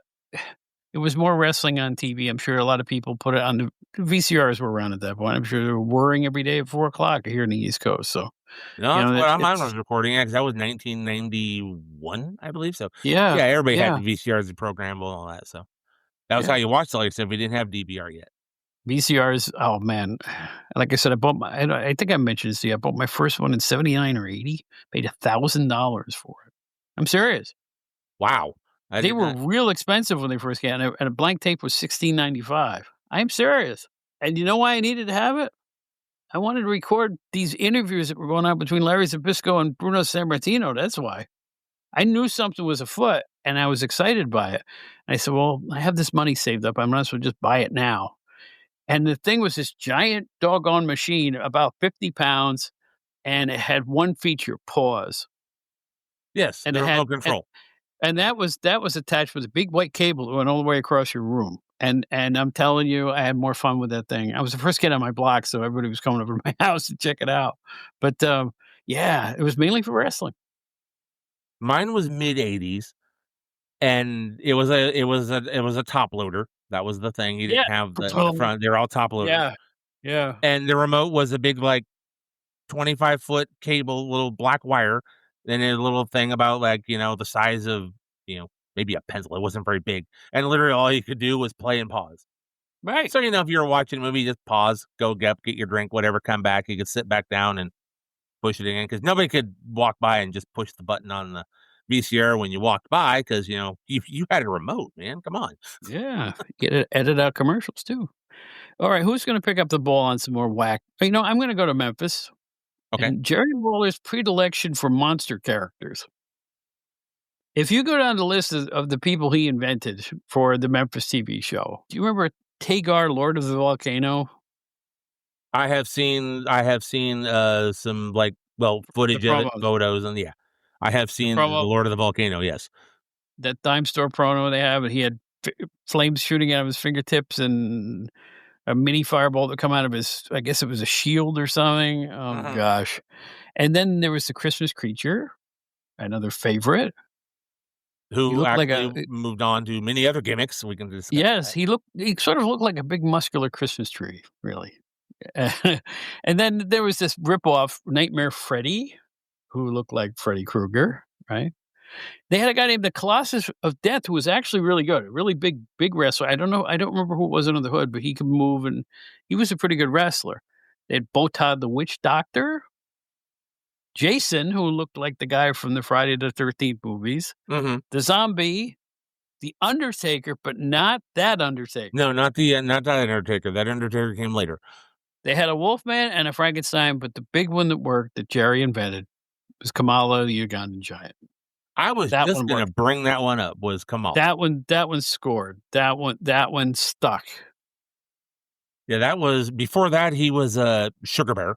There was Sugar Bear James Harris, and then they decided to create a Ugandan giant. Basically, they needed a heel for Lawler to face because that was the thing. Lawler had to face the big monsters, so they created the Ugandan giant. And that stuff was filmed, I believe, in Jarrett's backyard. That was the that's right. Those were filmed in his backyard. Yeah, that was the Ugandan island or whatever he was from, and he came out of the bushes or the swamp or whatever. He had the shield and the big wooden mask and all that other stuff. Yeah, those vignettes were filmed in Memphis. That's where Uganda was for those, and that was Sugar Bear James Harris. That's why he had Friday with him and all that, because they had to have somebody to control him. And there were numerous Fridays. A friend of mine, Russell's here in the Texas area. His father, Frank Dalton, Andy Dalton, my friend. His father, Frank Dalton, was one of the Fridays. Yeah, Jim Cornette's talked about it when he's done things about pay stubs and people getting paid, and he talked about Dalton being on the card, which is Frank Dalton, and that's my friend's dad, and he was one of the Fridays for Kamala when he first went to the WWF. Very interesting. Yeah, I did not know that. I knew that Steve Lombardi did it for a while. But Steve Lombardi took it over. My friend's yeah. dad was one of the original Fridays. All I know is that I don't know, that really worked. And from what I understand, James Harris was a great guy. Bill Apter and him were very tight. Kamala and which led to one of the funniest moments in my history at PWI. It was an office situation, and Apter's in the back looking for Kamala. He's calling, and he hangs the phone up. And I think Craig Peters turned back and he said, "Was Kamala there?" And Bill's response with a straight face was, "No, but Mrs. Kamala said he'd be back at 6. I rest my case. And that's when I realized I had a job unlike any other job in the world, because where else do you hear conversations like that? So one of my favorite PWI office stories for sure. Give me some more whack stuff. Oh, besides Kamala? Well, we talked about the Christmas creature. Right. He came out and he had it was a Christmas tree, and he had the pink and white, like candy cane looking socks with the weird little booties with the bells on them. That was the Christmas creature, who then later on, he actually went on many gimmicks. We'll go through the gimmicks as best as I can remember them. He went from being the Christmas creature, goes over to Smoky Mountain Wrestling, and Jim Cornette decides he needs this character and he's going to call him Unabomb. So he was Unabomb. Right, yeah. Yes, he was Unabomb. And that's when he first went face to face with The Undertaker. They wrestled a match for Smoky Mountain Wrestling. Taker came in to work a show for Jim Cornette, and he faced Unabomb. It was actually Mark Calloway, The Undertaker, who went to Vince and said, "Hey, this guy is good. You should give him a shot." So they bring him up, and the first thing they give him is a wrestling dentist. And he was Isaac Yankem, DDS. Because the play on words was I yank him. Because he's an evil dentist. Right. Like a Three Stooges routine. Right? He was I yank him. Oh.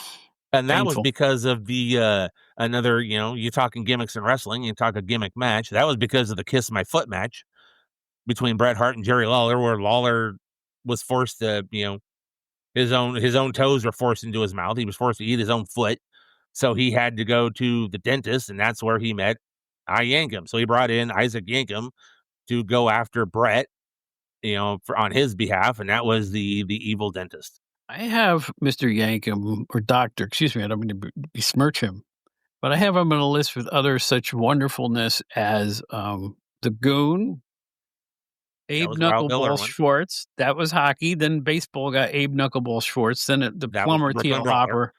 And poor Tony Anthony, geez, T.L. Hopper. The Red Rooster, of course, goes without saying. Oz and the other federation. Max Moon, which is Paul Diamond, is some sort of a spaceman that lasted 9 weeks. And of course, the legendary Duke the Dumpster Drosy, who got over sort of, I thought, out of all those guys, but lasted longer. But Duke I never did understand the character. And Repo Man.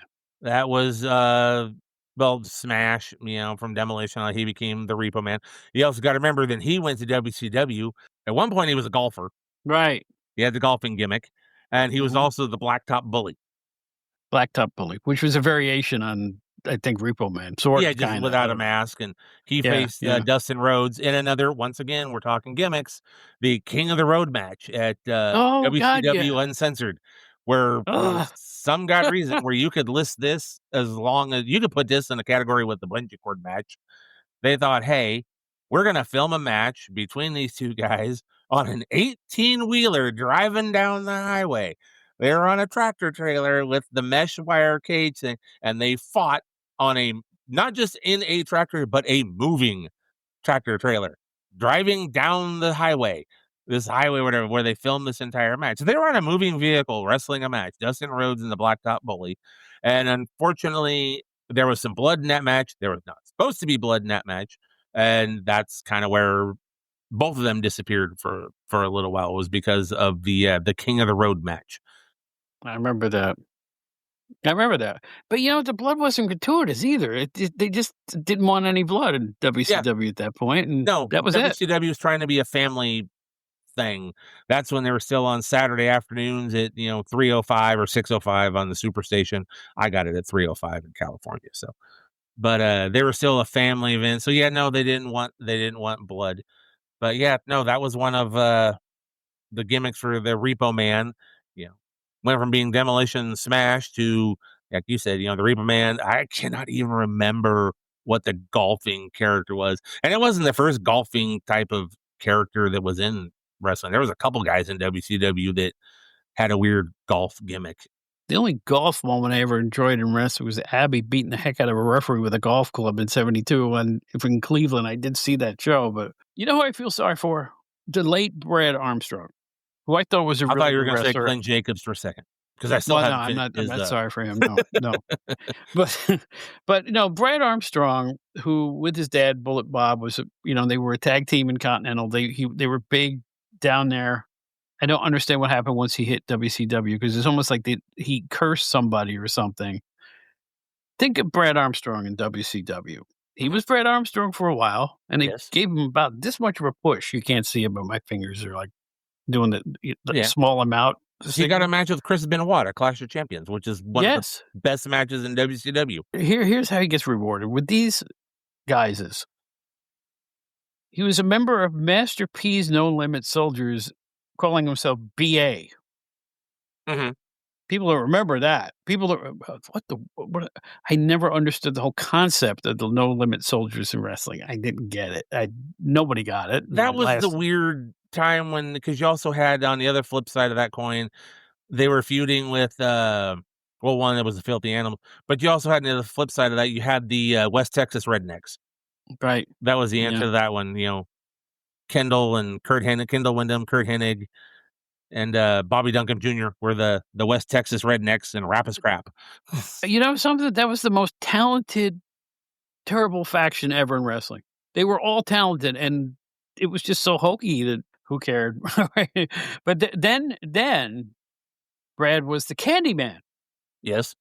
He would come out and hand candy to the children. And it came out to the Sammy Davis Jr. Tune at one point.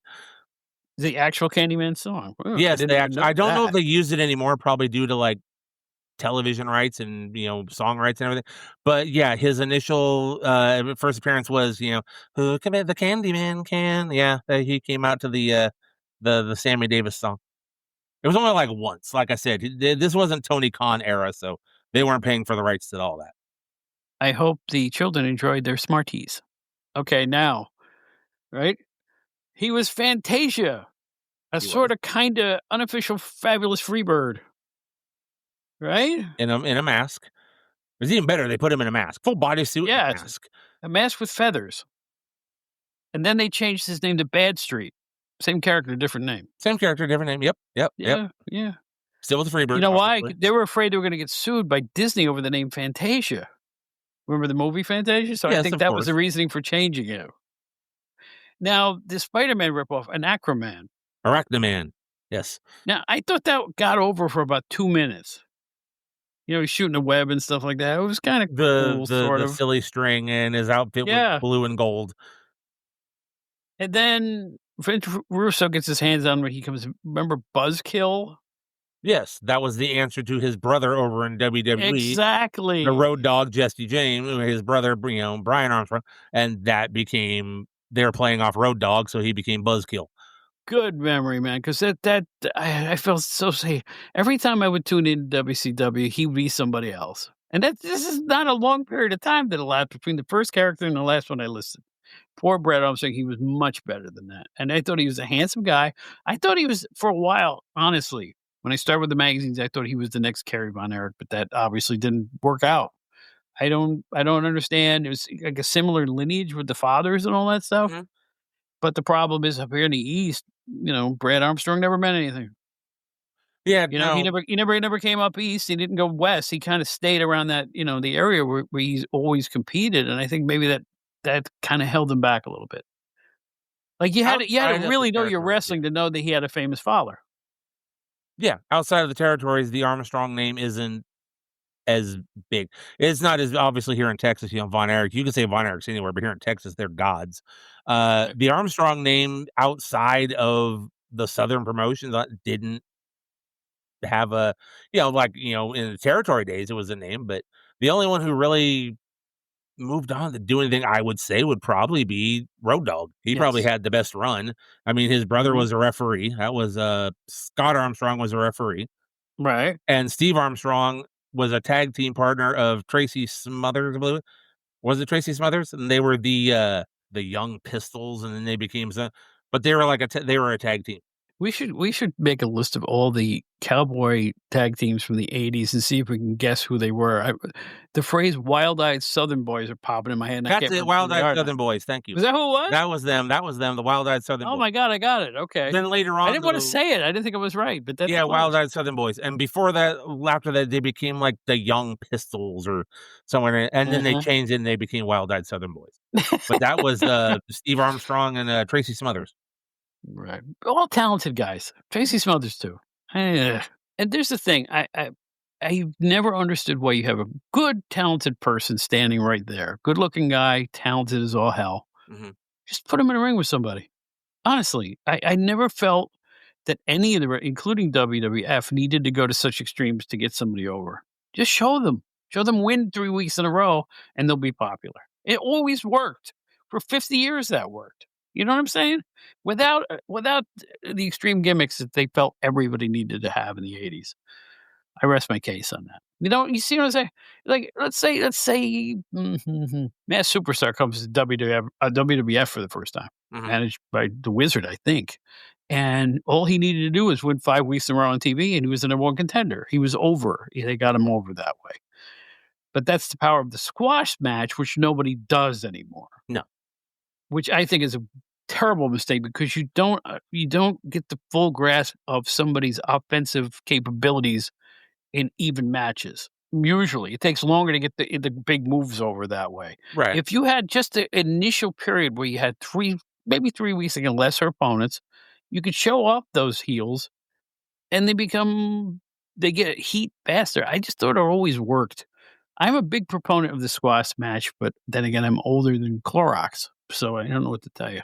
See, I agree with that. Here just recently, we had the retirement match, Bill Goldberg, or excuse me, just Goldberg. That's how they built Goldberg.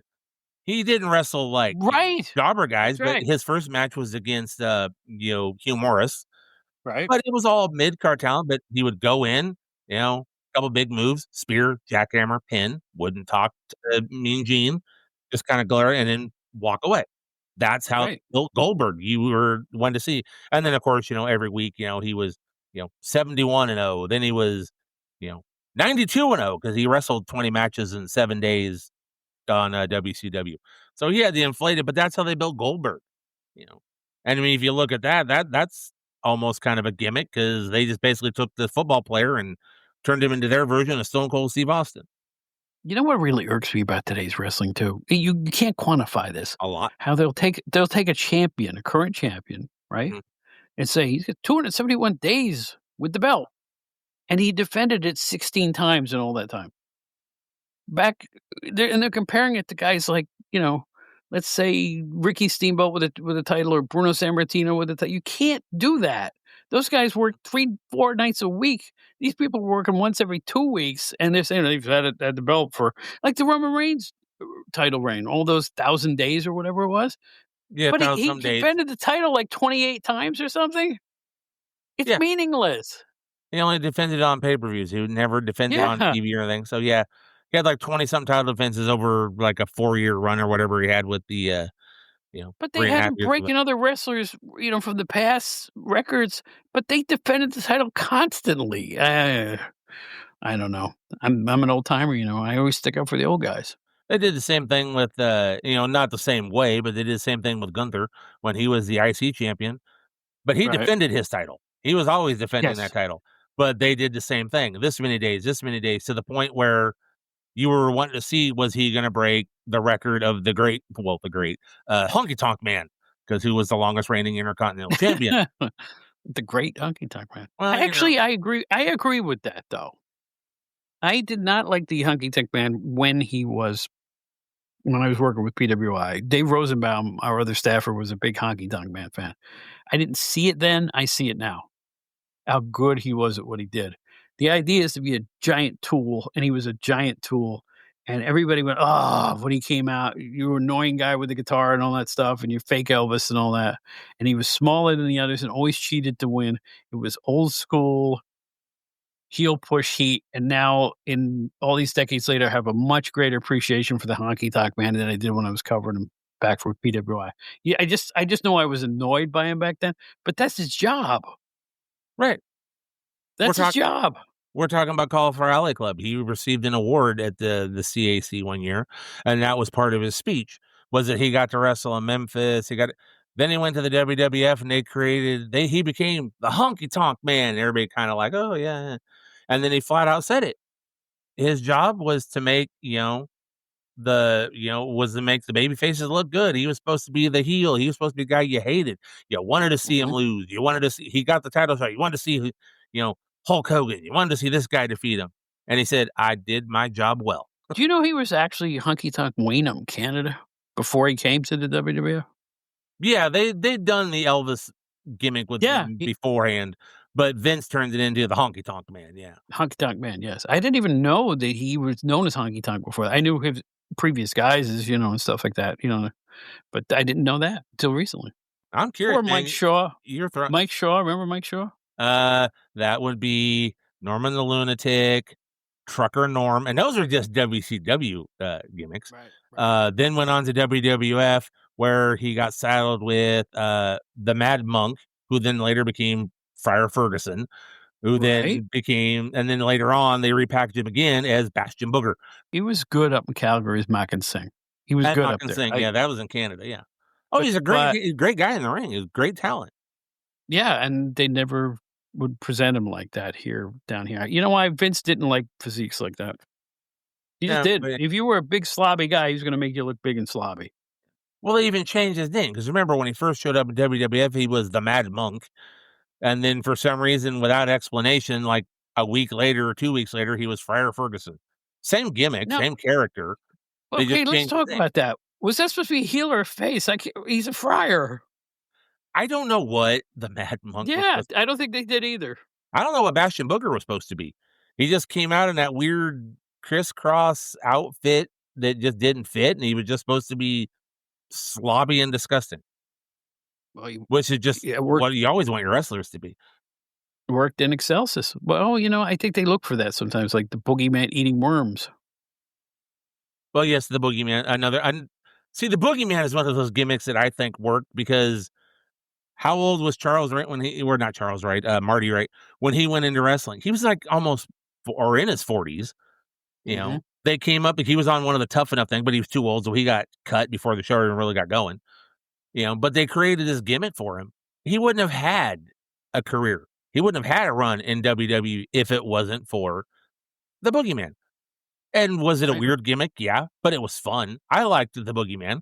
I thought it was kind of weird when they started, the worms, or when he ate the weird mole thing off Jillian Hall's face, because they decided, hey, we want to package her as a wrestler, but she's got to get the weird mole off her face. Hey, we'll have the boogeyman eat it up, bite it off her face. That was just but he wouldn't have had a career in WWE without the boogeyman gimmick, and he still does the boogeyman now. The reason that got over is the same reason Johnny B. Bad, Mark Merrow's Johnny B. Bad got over. Both of those guys gave it their absolute all. They didn't have to do it. They didn't say this is stupid. They became those characters as best they could. They were both really convincing, and I thought Johnny B. Bad was really appealing. And his hush child, he just had that thing going on. And I think because they both worked it so hard, that's why they had such success. Oh, I agree. I was a Johnny B. Bad fan. I like Johnny B. Bad. I thought it worked. Nicest guy on the planet, by the way. I've had a chance to speak to him on one occasion, and it was a very pleasant conversation. But when he went to WWF, they had, they couldn't use Johnny B. Bad because obviously WCW had the rights to that. So they packaged him as the Wild Man Mark Merrow.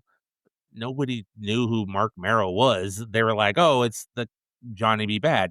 And then they decided Sable was better than, they wanted to promote Sable more than him. So he was supposed to be in, this is one of my favorite stories to show you just the ridiculousness of wrestling.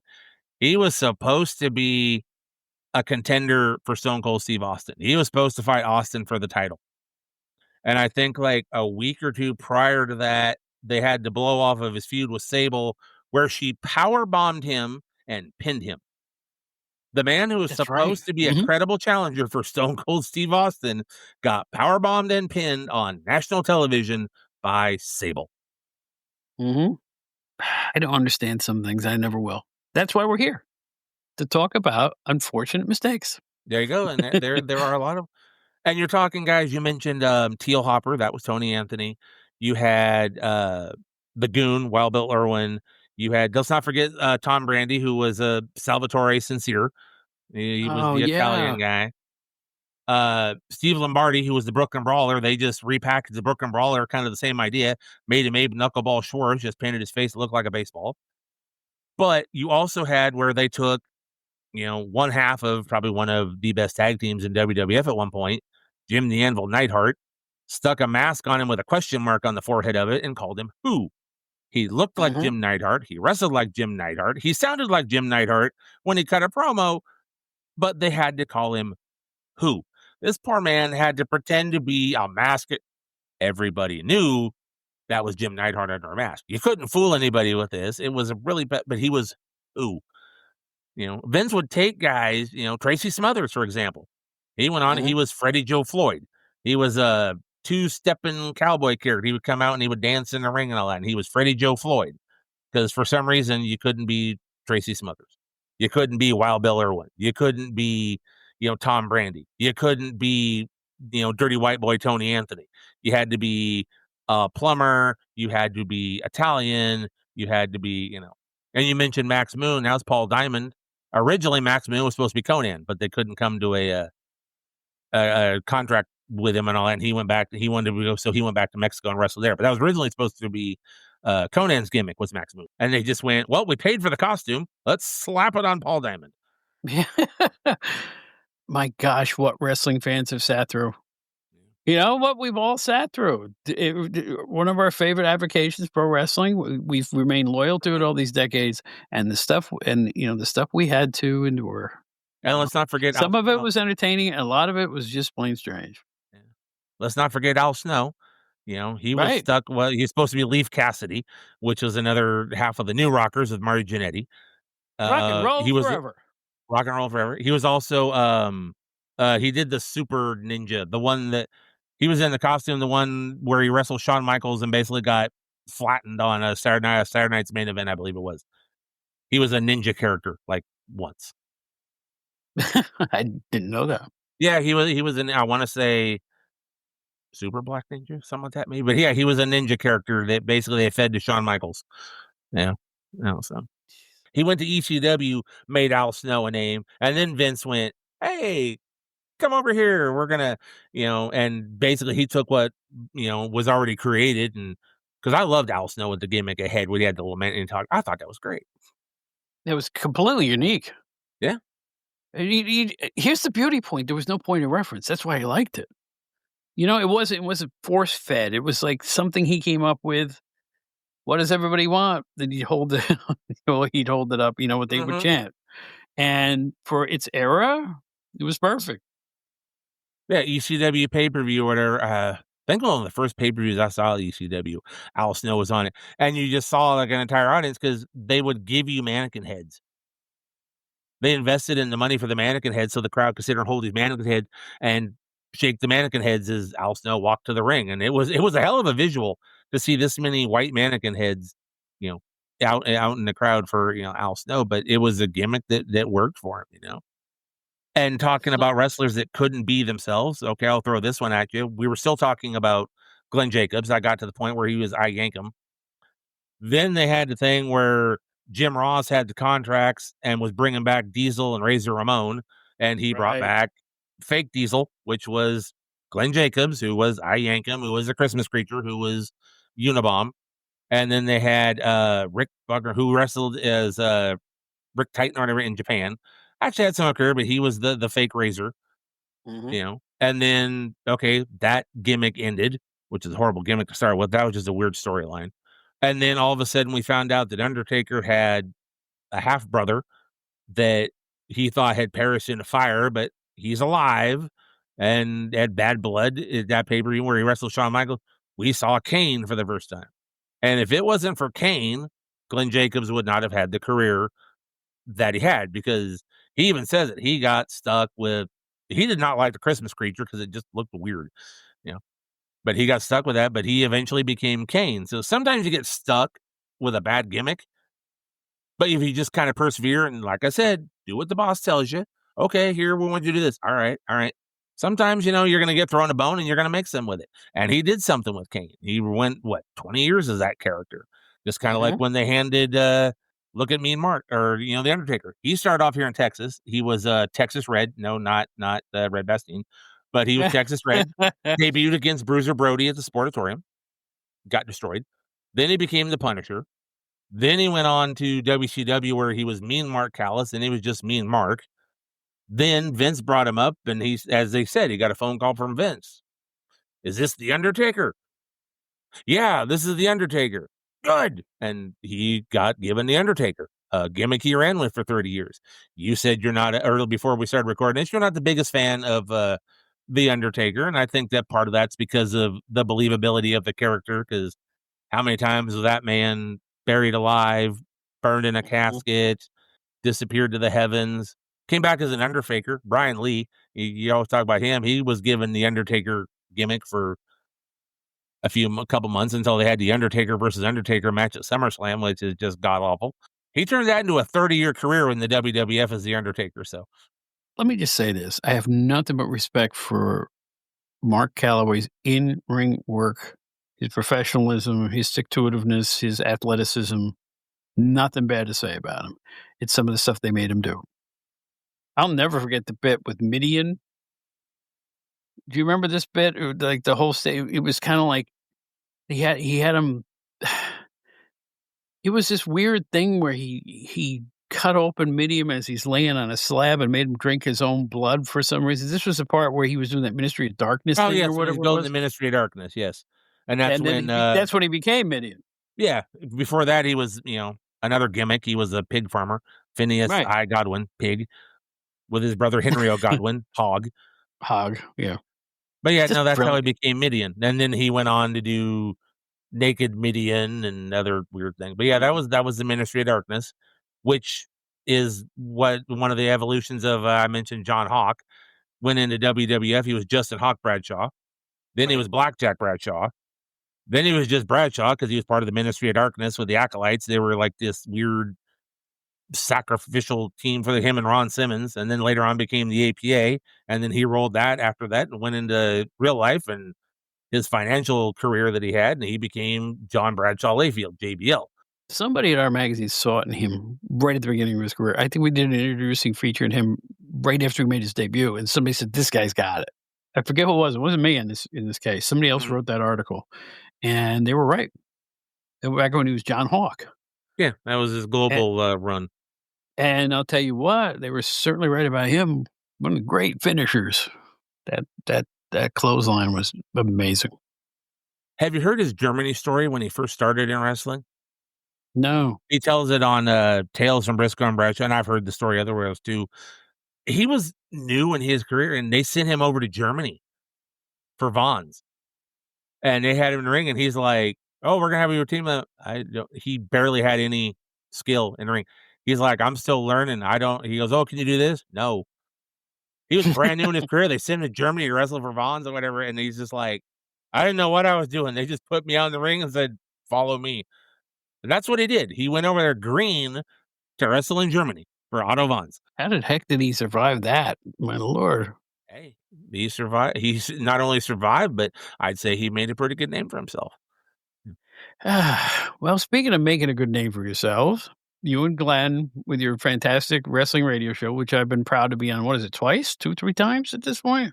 You have been on there now 3 times, I believe. Is it 3 times already? Wow. I think you're a 3-timer. I would have to check. Maybe it's twice. Okay. I think it's twice. I'm glad to have you back here. And we just had Glenn on the Entertainment Hour talking about Rock and Roll Hall of Fame omissions, which was a great I show. just listened to that last night. That was a great one. In fact, let me throw some at you. We're going to go outdated entertainment hour for a second. You brought up Wolfman Jack. Okay. And he's in the Rock and Roll Hall of Fame. And you mentioned his DJ thing and how that. Do you remember that Wolfman Jack had an animated TV series on Saturday morning television? Do not remember that. It was called Wolf Rock TV. It ran for 7 episodes in 485. It did not get good ratings, but it was a live action cartoon where he provided the voice of the Wolfman Jack character, and then they integrated it with him doing live, actual, video stuff. So it was a half animated, half live act series. Of all things. Yeah. All I know is I was when he was DJing for WABC AM in New York near the end of his career. I was living in a town called Saugerties, New York, near Kingston in upstate New York. And he comes on the airways and goes, I want you to all go to the brand new McDonald's in Sugar Ties, New York. Sugar Ties. And then later after he plays the song, and then he goes, I've been informed that it's pronounced Saugerties. With that voice, the voice made it funny. So that's one of my favorite Wolfman Jack memories from his brief stint in New York City as a DJ. Well, anyway, thank you for coming back to the show. It's always a blast to see you guys. And tell them about station. Tell them anything you want to hype right now that you're up to. Also, you can check out Rasslin Memories Sundays at 12 p.m. Central. You can stream it live at radionorthland.org. You can also find it, just search for Pioneer 90.1 on the TuneIn Radio app, or you can download the Pioneer Community Radio app. That also has links to 3 other stations within the family of that. So there's that going on. Also, I am the co-host of Offshoots TV. We air on YouTube every Thursday night, 9 p.m. Central. We will be moving to Fridays in the near future. A little more lighthearted, a little more, we like to talk a little smack. We like to have a little fun on that show. But yeah, that's kind of what I got going on. And hopefully you'll bring me back maybe for another outdated wrestling hour, or maybe I can come on and talk some outdated entertainment again. Absolutely. And I'll tell you what, I'm glad you mentioned TuneIn, because that's where I listen. I just find it easier to call it up on TuneIn to listen to your station there. So I listen to your station and the station out of Santa Fe, New Mexico. I'm finding these local stations that I fall in love with, and then I start listening to them over and over. And like I said, it's radio still lives. It's not all homogenized corporate babble. What you guys do is really what radio used to be when I was growing up, and I appreciate your efforts, because you know what, it's fun. And one of the radio station has the polka hour with the greatest, right? Scott Dickover. I just love that name, because whenever you listen to us on the Pioneer Radio app, that's always, or SoundCloud or archives, that's always what pops up next is the North Country Polka Hour with Scott Dickover. Scott Dickover? Scott Dickover. That is the host of the Polka Hour on Pioneer 90.1. I think that's like one of the greatest radio names I've ever heard. That's right up there. Well, I'll tell you what, once you hear that, you're not going to forget it. Nope. All right. Folks, it's Mike McCurdy, or Michael McCurdy, whichever you prefer. I'm really glad to have you back. Thank you for being here. Oh, anytime, man. I'm always loving to talk about wrestling, whatever. So, anytime you got a topic you want me to throw in my 2 cents, just you know how to find me. I'm always there. You got it. Guys, make sure you listen to Rasslin Memories. Thanks again.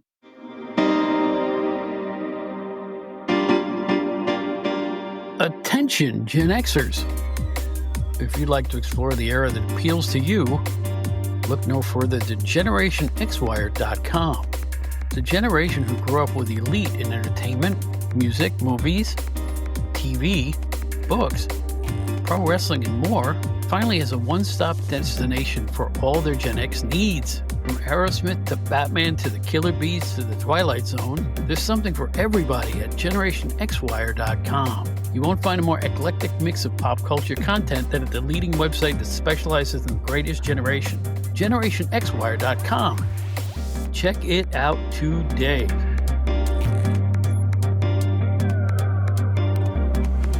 We hope you enjoyed this edition of the Outdated Wrestling Hour podcast with Mike McCurdy and, of course, Joe Puccio. I want to talk about something very, very briefly here.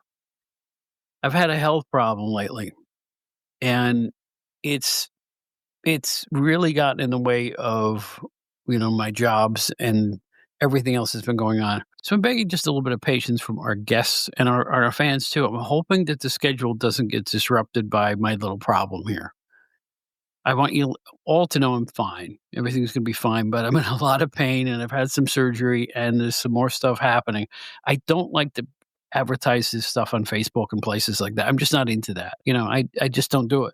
I have a private life and I like to keep it that way. But in any event, my schedule is all topsy-turvy right now. So I'm hoping we can keep our schedules going as we usually do for our weekly Friday shows. If not, I will send out messages primarily on Facebook because I don't think anybody else looks anywhere else at anything I do when it comes to these messages. But I'm just letting you know. I've had a little bit of a problem lately and I'm working on it. Hope to get back to normal real soon. But in the meantime, write to us. And don't say, Bob, I'm sorry you're sick. You don't have to do that, I promise. But write to us at outdatedwrestling@gmail.com. Anything you want to talk about. I like answering the letters when I get them. Our website, outdatedwrestlinghour.buzzsprout.com, where you can hear all of our shows and find out about and I don't mention this a whole lot, our Outdated Wrestling Hour fan club, where for like $3 a month, you can help perpetuate these shows. And it really does help. Both this show and our sister podcast, the Outdated Entertainment Hour, which, by the way, we have a banger of a show right now with Craig Peters and Brian R. Solomon talking about the new superhero films and life as comic book fans. But for all the information about the podcast, log on there, outdatedwrestlinghour.buzzsprout.com. There's an About section, which gives a really good list about where all of our apps are. And that's only a fraction of them, but it gives most of them there. And I want to thank everybody for all of your support of late. We got some cool shows coming up. We got a returning guest coming up next week who was just on, I guess, less than 2 months ago, and he's going to come back for another appearance next week. So I'm hoping you're looking forward to that.